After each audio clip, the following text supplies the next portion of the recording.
Igreja amada, que a graça e a paz do Senhor seja com todos. Convido você a abrir a palavra do Senhor, livro de Apocalipse. Estamos na nossa jornada, já chegando ao fim.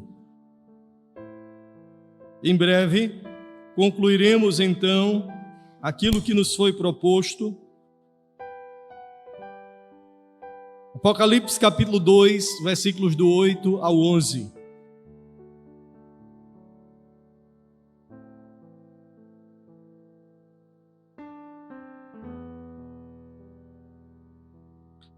Apocalipse, capítulo 2, versículos do 8 até o 11.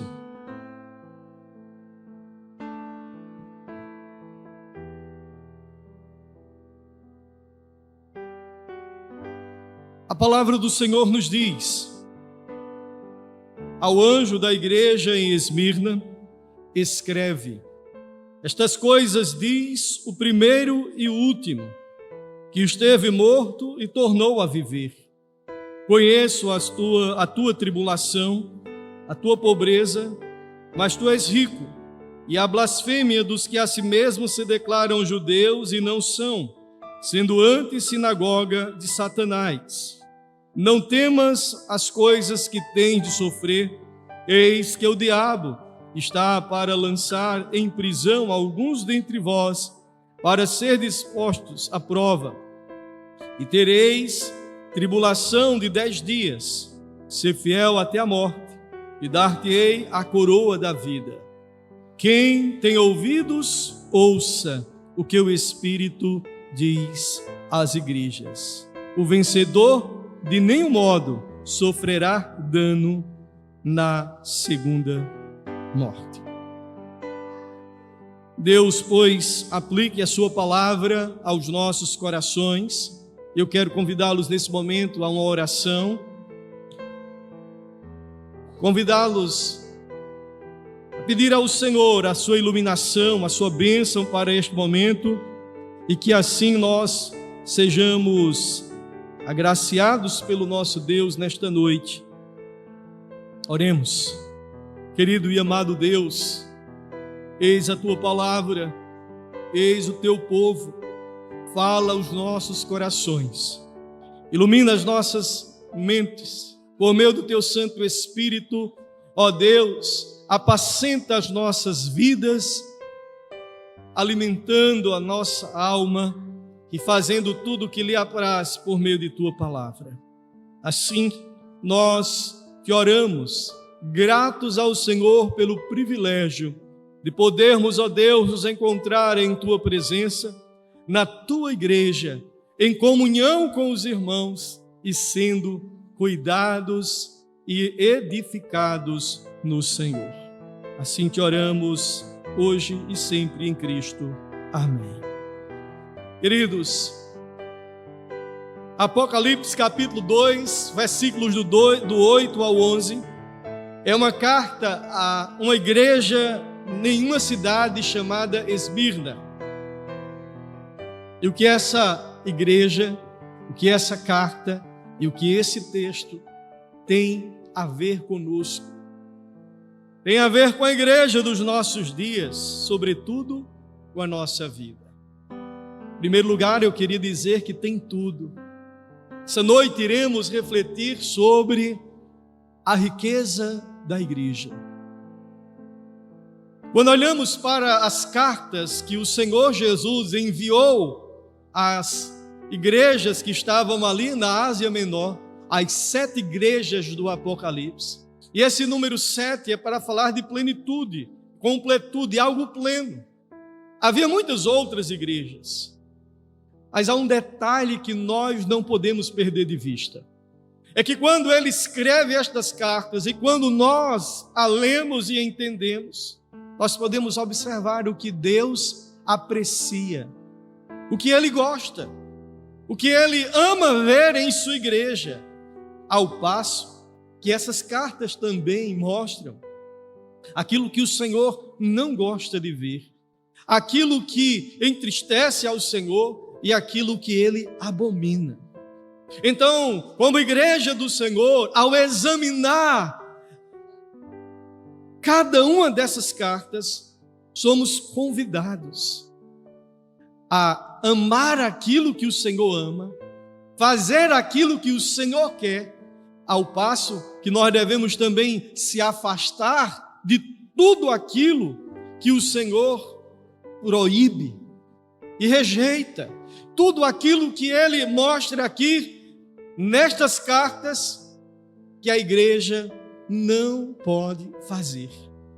Sendo assim, nós olhamos para essas 7 cartas e dentre elas 2 igrejas são sempre elogiadas.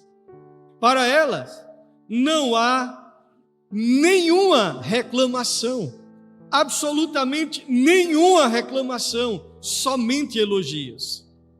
Essas igrejas precisam ser bem examinadas, ou a mensagem que o Senhor envia a ela precisa ser muito bem analisadas, porque isso também nos leva a perceber que caminho devemos trilhar, para onde devemos caminhar, como viver de forma agradável ao Senhor. E uma dessas igrejas é a de Esmirna. Não há uma reclamação. A outra é a igreja em Filadélfia, que também só há elogios da parte do Senhor para essa igreja. Quando fazemos então essa reflexão e mergulhamos então neste ensino, há uma pergunta que emerge desses textos: que igreja somos nós? Quem somos diante do nosso Deus? Como Ele nos observa? Veja, Ele fala à igreja de Esmirna que é possível ser fiel e fiel até a morte num mundo tão relativizado. O sofrimento revela quem é fiel e quem é conveniente. Aqui vemos uma igreja que sofreu perseguição, uma igreja que por isso ela chega à pobreza, muitos foram aprisionados e alguns enfrentaram a própria morte, mas é uma igreja que foi fiel e recebeu os elogios, porque o Senhor está com sua igreja.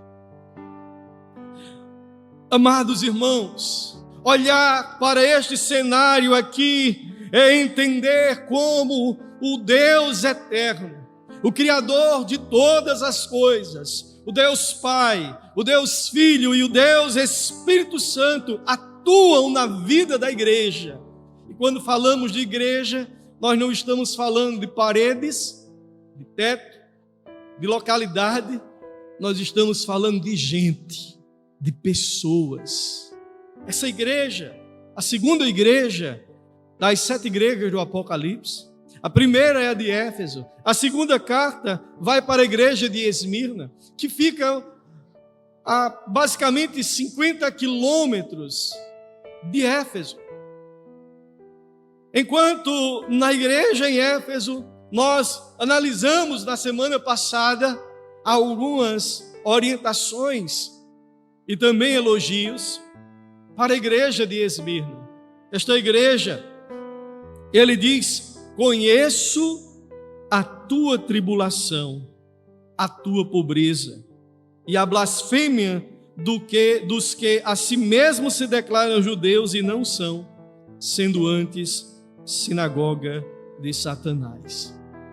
Veja, olhando aqui, a igreja, ele diz que vê a tua pobreza, uma igreja pobre em uma cidade rica. Esmirna era rival de Éfeso, era uma cidade bela da Ásia Menor. Porém, a igreja que estava sendo perseguida, ela enfrentava, por causa da perseguição, muitos tinham que abandonar o próprio lar. Outros eram aprisionados. E ele diz que muitos ali enfrentaram a própria morte, como foi o caso de Policarpo, que era um dos líderes da igreja, morto.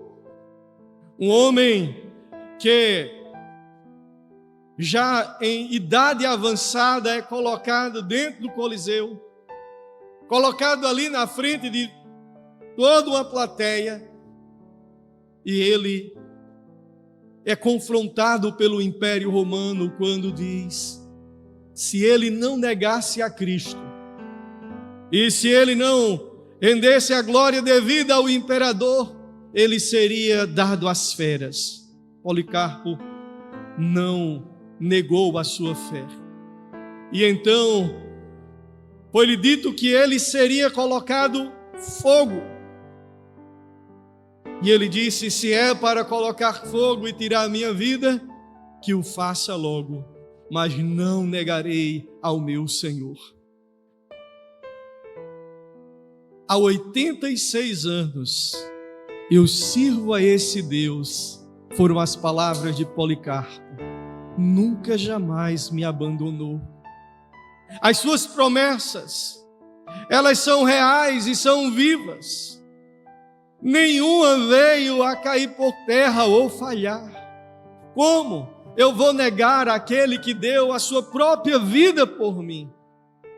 E foi assim que então o Império furioso manda tocar fogo em Policarpo. Ele, naquele momento, eleva a sua voz aos céus e fala com Deus, entrega a sua vida nas mãos do Senhor, porque quando fechamos os olhos aqui na terra, nós abrimos os olhos nos céus. E aquele homem foi ter com o Criador, com o seu Senhor, com o seu Redentor, com o seu Cristo. Uma igreja fiel a Cristo, numa cidade que era fiel a Roma. Ser cristão em Esmirna era um grande risco de perder os bens e a própria vida, como foi o caso de Policarpo. E essa igreja pobre, caluniada, perseguida, ela só recebe elogios de Cristo. A fidelidade até a morte era uma marca desta igreja. Apesar do texto apenas olhar aqui e ver 4 versículos, há uma riqueza de informações para as nossas vidas em saber o que levou esta igreja a receber apenas elogio do Senhor. E aqui nós podemos ver que a riqueza daqueles que são salvos, daqueles que foram redimidos, da igreja do Senhor, é a perseverança. Eles perseveraram, eles resistiram, eles foram fiéis, e a fidelidade é um princípio básico da vida cristã. Hoje em dia é muito comum ver marido e mulher quebrarem os votos assumidos diante de Deus. Pais estão quebrando os votos assumidos no batismo dos seus filhos, em que um dia disseram que iria educá-los, caminhar com eles, ser exemplo de fé, que iriam ler a Bíblia, trazê-los à igreja. Os crentes, muitos estão quebrando os votos feitos no batismo, no sacramento do batismo. Como ser um crente fiel em tempos de tantas provas? Aqui vemos, amada igreja, a igreja lá em Esmirna, ela tem uma visão correta da vida. É uma igreja pobre dos recursos deste mundo. E veja que contraste. Enquanto a igreja em Laodiceia, eles disseram: somos ricos e abastados e não precisamos de coisa alguma. E o Senhor da igreja disse: nem sabes tu que és miserável, pobre, cego e nu. A última igreja, a igreja em Laodiceia, tinha muitos recursos neste mundo, era rica do mundo e pobre de Deus. A igreja em Esmirna era pobre em relação aos recursos deste mundo, mas era rica diante de Deus. Rica espiritualmente, rica das bênçãos divinas, rica por sua vida de fidelidade e obediência, rica por ser sal e luz, rica porque elas honraram a Deus e amaram a Deus sobre todas as coisas. E veja, o problema não é ter ou não ter recursos, mas em saber aonde fica a verdadeira riqueza.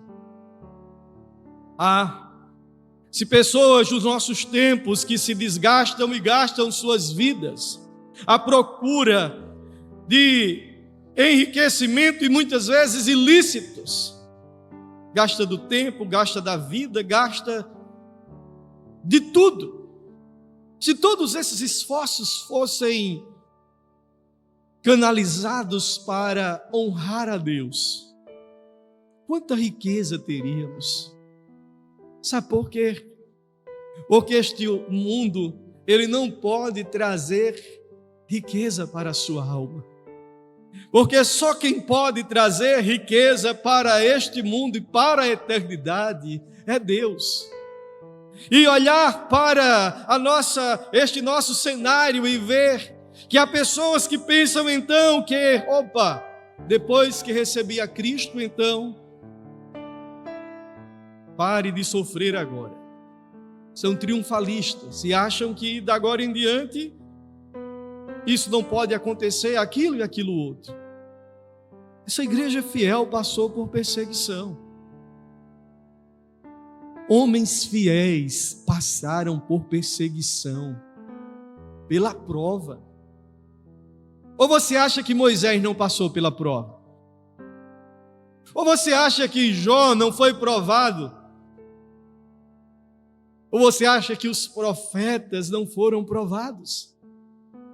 O que há em comum em todos eles? Todos foram aprovados por Deus.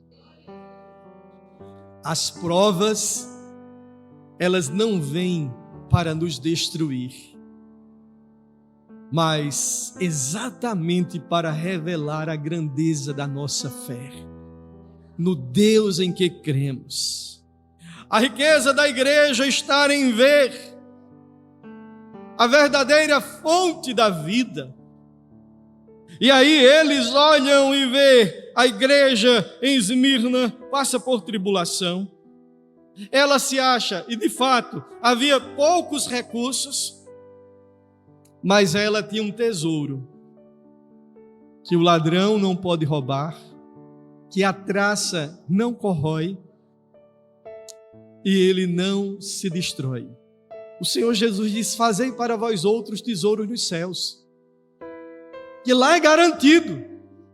Veja, e ele olha e vê o contraste.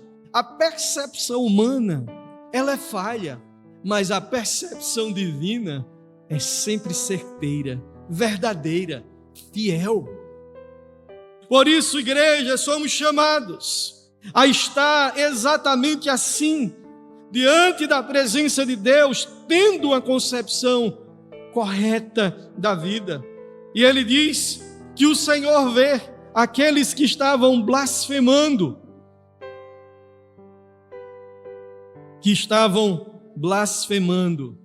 E veja como essa igreja tinha a perseguição do império e tinha a perseguição dos judeus. E aqui temos algo que é interessante.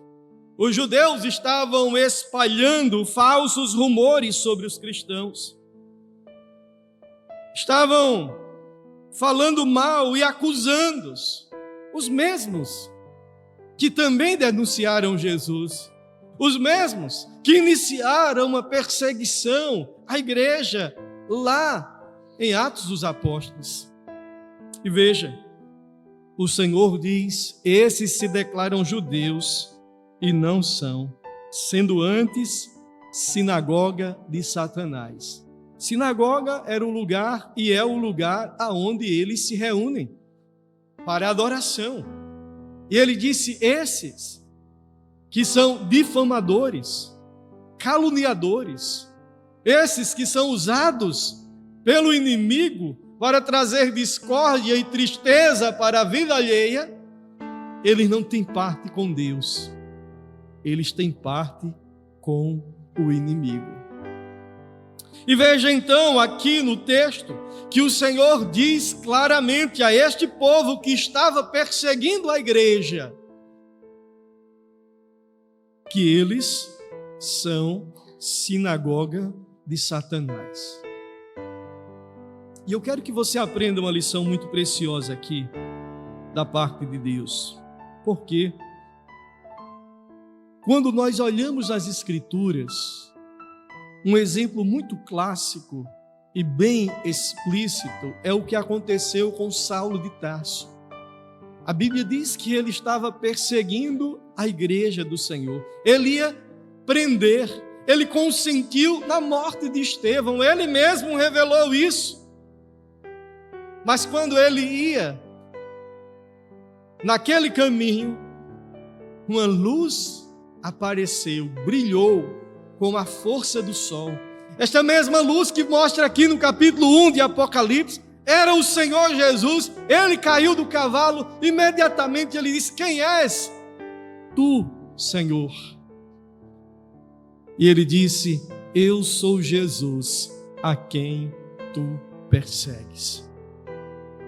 Quem persegue a igreja não persegue pessoas, persegue ao Senhor da igreja, porque a igreja pertence a Ele.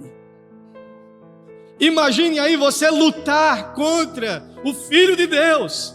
Qual a probabilidade de sucesso nessa empreitada? Nenhuma. Então, irmãos, aqui nós temos uma igreja que, apesar dos dias difíceis, da hostilidade, da polarização, apesar de todas as circunstâncias desfavoráveis, eles sabiam bem o que é amar a Deus e permanecer firme em seus caminhos. Se algum momento da vida, por alguma circunstância, você pensou em vou desistir,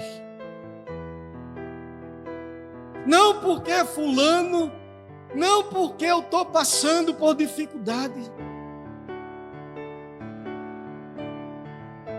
faça uma reflexão profunda, porque nada do que nós venhamos a fazer é comparado ao amor que Deus teve e tem por nós. Ele diz a Israel: eu te amei com amor eterno. Ele nos atraiu pelo seu amor. E a palavra do Senhor vai dizer que Ele nos amou quando nós ainda nos éramos pecadores. Então, irmão, é prova que está passando, peça graça ao Senhor, fortalecimento do alto, porque o Senhor Jesus disse: no mundo tereis aflições, mas tende bom ânimo, eu venci o mundo, e aquele que venceu o mundo é com sua igreja. Vi um certo teólogo dizendo e afirmando: olha, esses irmãos, por todo o tempo, em todas as épocas, eles enfrentaram a fúria deste mundo, porque essa não é uma ação humana, essa é uma ação divina na vida do seu povo. Ainda hoje, nós vemos relatos da igreja perseguida. Talvez você possa procurar e fazer bom uso da internet e ver a igreja perseguida. a igreja martirizada e ver como a igreja está sendo assolada. Irmãos, os últimos relatos da igreja perseguida, talvez algumas coisas que nós não temos muita informação. Os maiores templos hoje é na Coreia do Sul, mas o grande avivamento aconteceu na Coreia do Norte. A Coreia do Norte era mais cristianizada. E lá hoje é um império do mal. E se você for pego com um versículo, com a literatura bíblica, ou professando a fé, é preso. Independente das circunstâncias, é pena de morte. Mas lá há uma igreja, que são aqueles que se reúnem nos túneis, aqueles que se reúnem nos lugares escondidos. A igreja do Senhor continua viva e atuante na Coreia do Norte.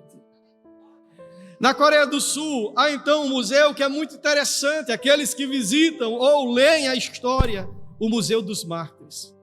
E ali há uma série de relatos de pessoas que deram a sua vida em meio à perseguição.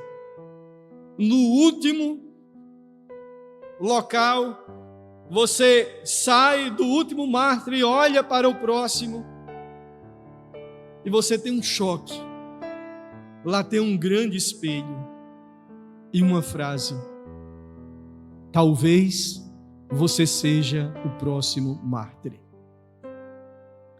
Isso para a igreja da Coreia do Sul é um alerta, porque ela está de um lado cercada pela Coreia do Norte, que é anticristã, e do outro lado ela está cercada pela China, que também tem pena de morte para os cristãos. E somente eles ali acuados. E eles estão dizendo assim: sejam fiéis, lute pela liberdade, para que eles não venham ser como a Coreia do Norte hoje é. Quanto vale? A igreja em Esmirna, diferentemente de Éfeso, era uma igreja que eles sabiam que estavam indo para o matadouro. Mas como Policarpo, ele deu graças a Deus por ser considerado digno de morrer pelo evangelho de nosso Senhor Jesus Cristo. Eles entenderam que a avaliação de sucesso de Deus é diferente da do mundo.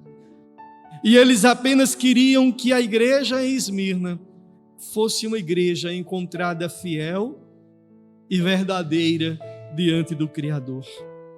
Por isso, no verso 10, eles recebem, então, uma promessa do Senhor: não temas as coisas que tens de sofrer.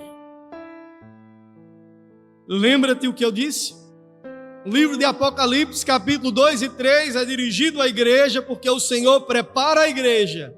Antes de trazer juízo para o mundo, o Senhor sempre vai estar com sua igreja, e é Ele que protege a igreja, e é Ele que faz. Assim como o diabo pediu para provar Jó, e o Senhor colocou limites, Ele sempre tem limites, porque Deus, Ele tem todo o poder nos céus e na terra. Tudo obedece ao seu mandar.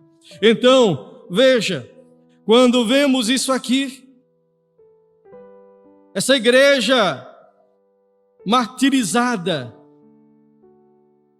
ela recebe o conforto, ela sabe a riqueza da vida e sabe que Jesus está no controle de todos os detalhes de nossa vida.